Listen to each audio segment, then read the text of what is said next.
Era uma segunda-feira típica, quando Maia Santos desceu do ônibus em frente ao imponente prédio da TechCorp, uma das maiores empresas de tecnologia da cidade. Aos 28 anos, essa mulher negra de postura elegante carregava apenas uma pasta de documentos, um pouco desgastada pelo tempo, mas perfeitamente organizada. Suas roupas eram simples.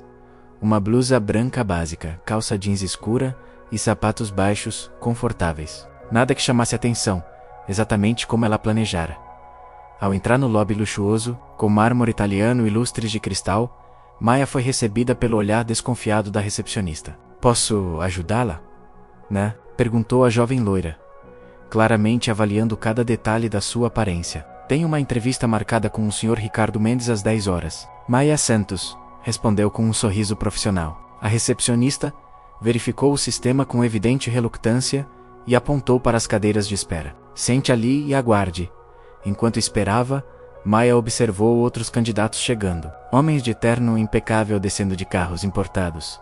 Mulheres com bolsas de grife e sapatos de salto alto. Todos eram recebidos com sorrisos calorosos e ofertas de café. Para ela, apenas olhares de julgamento e cochichos entre os funcionários. O segurança observava como se ela não pertencesse àquele ambiente.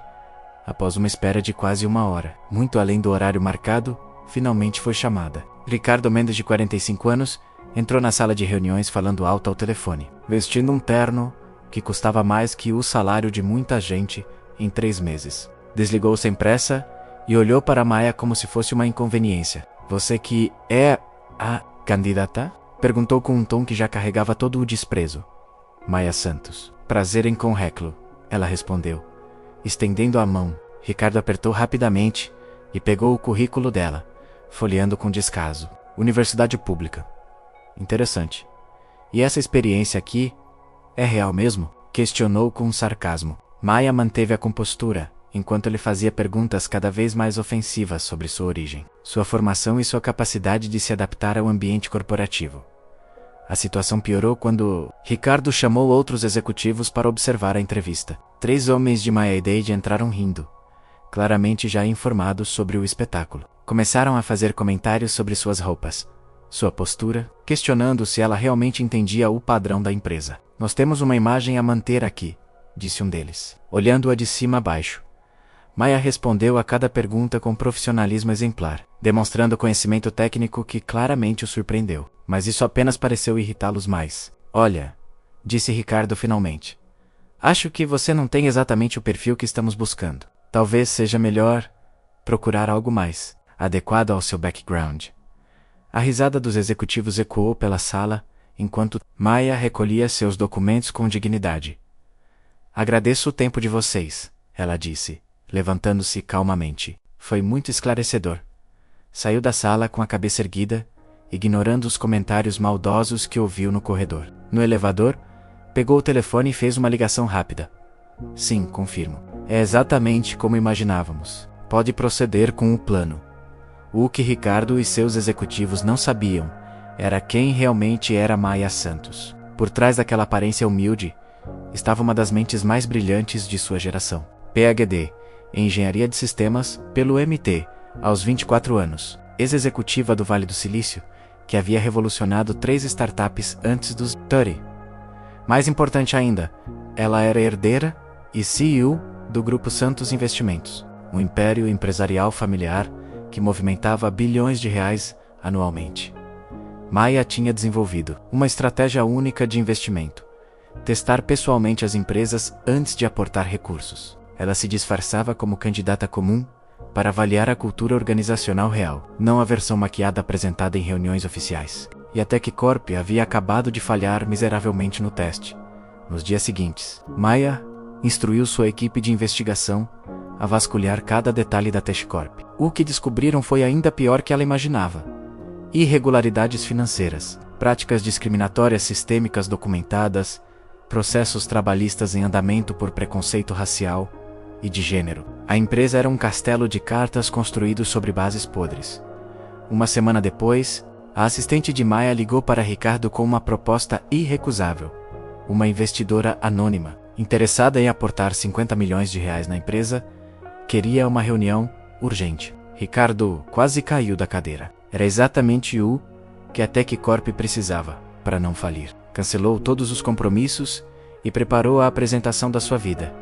Na manhã da reunião, uma limusine preta parou em frente ao prédio da TechCorp. De dentro saiu Maya Santos, agora vestindo um terno executivo que custava mais que o salário anual de muitos funcionários da empresa, acompanhada por uma equipe de advogados e consultores. Ela entrou no lobby como a poderosa empresária que realmente era a mesma recepcionista que a havia tratado com desdém uma semana antes. Agora a recebia com reverência total. Senhora Maya Santos CEO, do Grupo Santos Investimentos. Seja muito bem-vinda. Ricardo desceu pessoalmente para recebê-la, com um sorriso que ia de orelha a orelha. É uma honra tê-la aqui! Subiram para a sala de reuniões principal, onde Ricardo havia preparado uma apresentação milionária. Ele falava animadamente sobre os projetos da empresa quando parou abruptamente. Algo no rosto de Maya parecia familiar. Ela sorriu calmamente e disse: Nos conhecemos, Sr. Ricardo. Estive aqui semana passada. O sangue sumiu do rosto de Ricardo. Espere. Você? Não é a candidata. Maya sentiu. Exatamente. A mulher que o senhor e seus colegas humilharam por estar mal vestida? O silêncio na sala era ensurdecedor. Os executivos que participaram da entrevista discriminatória estavam lá, agora pálidos de terror.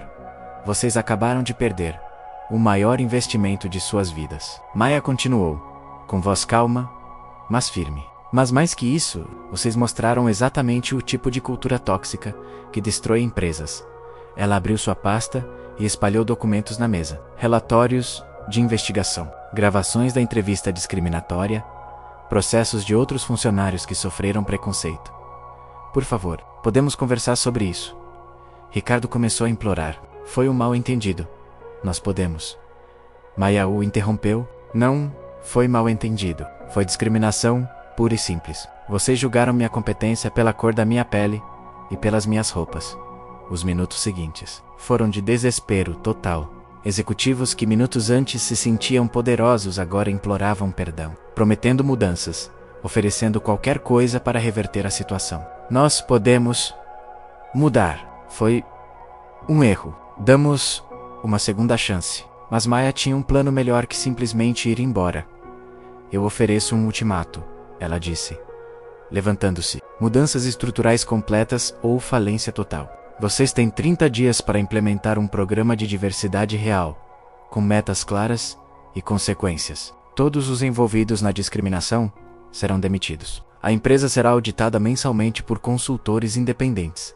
Ricardo tentou negociar, mas Maya foi inflexível. O investimento de 50 milhões continuará na mesa, mas apenas se a TechCorp se transformar completamente. Vocês vão provar que mudaram, não com palavras, mas com ações. Ela apontou para Ricardo. E você será rebaixado. Alguém que pensa como você não pode liderar uma empresa no século XXI. Antes de sair, Maya se virou para o grupo de executivos em pânico. Deixe-me ensinar algo que vocês claramente não aprenderam.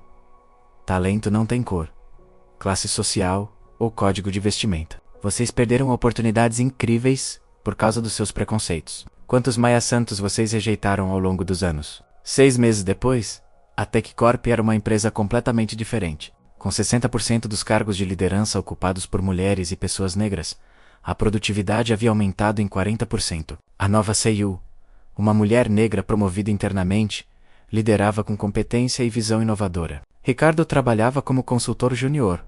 Uma lição diária de humildade. Maya, agora investidor oficial da empresa, visitava regularmente para acompanhar o progresso. Em uma dessas visitas, ela foi convidada para falar em uma conferência sobre diversidade corporativa. O preconceito não é apenas moralmente errado, ela disse para uma plateia de centenas de executivos. É, economicamente, burro. Empresas diversas são 35% mais lucrativas que as homogêneas.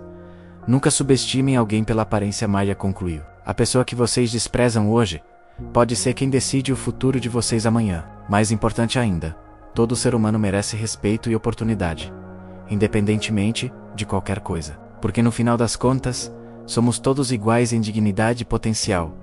A história de Maya Santos se espalhou pelo mundo corporativo como um lembrete poderoso. Em uma sociedade justa, o talento sempre encontra seu caminho, e o preconceito sempre cobra seu preço. E às vezes, A justiça vem de onde menos esperamos, vestida de jeans e blusa simples, mas carregando o poder de transformar o mundo.